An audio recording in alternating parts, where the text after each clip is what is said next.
For years, this is what I looked like when I tried to stretch with ankylosing spondylitis, forcing a stretch because I was so stiff and tight, trying to do traditional stretches, but it was pulling on different areas. This stretch is supposed to be for the back of the leg, the hamstrings, but I was feeling it in the low back and the mid back.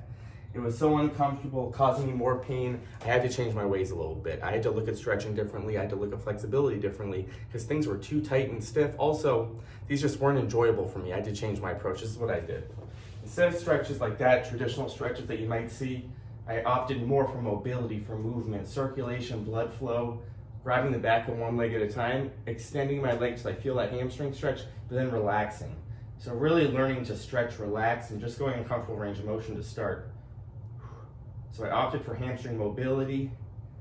Because stretches like that, the downward dog, were too tight. You'll see me doing the downward dog elevated a lot, using the wall, using a chair, because I could get into those areas without grimacing in pain. No one wants to be in pain when they're stretching. We want to do it sustainably, consistently. So I opted for mobility. Extend the leg, gentle stretch, relax. Always start gently here. Again, we don't want to pull this leg, so we're pulling on the low back, back's drilled in. And this was a great way to build up the flexibility, and this is what I did over time, because this to me is enjoyable when we can loosen up. Stretching might not be your favorite, but if it helps you loosen up, feel better, it's something you're going to want to stick with, and that's what I found. I started doing completely different stretches than I saw everyone else doing, because they worked for me. Example number 2, I was in physical therapy one time, and they wanted me to work on this cobra position. You'll see this in yoga a lot. Maybe the feet come off the ground. This kills my low back. I don't want to do this stretch. It pulls my low back. But I know for me, I need to get a little extension in the body. I don't want to overextend with the SI joints, with the bilateral sacroiliitis. But, and this is just for me, I just want to use this as an example. Instead of really trying to press through, what I would do, try to really relax the body and just start here. Maybe using a pillow, working on bringing my shoulder blades together, feet stay down. And over time, I would just gently work on the smallest range of motion, just so a gentle stretch in the body.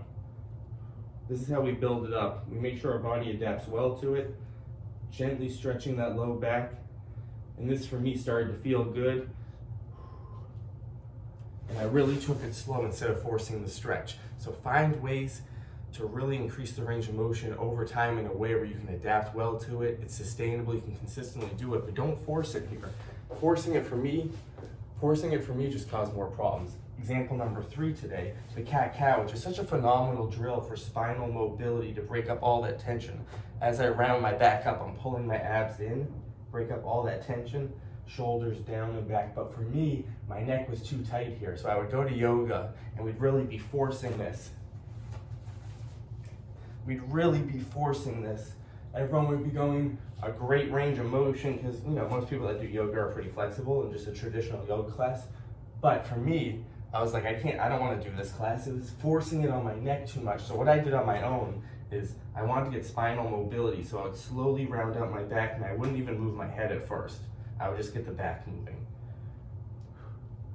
Blood flow, circulation. And what I find with stretching is a little movement can really help loosen up, and then the range of motion can increase. So I would always start small, just trying to work the spine first. Head stays neutral, and then over time, I would include the head. But I would go to a point where it was just the smallest range of motion where it was stretching and not pulling.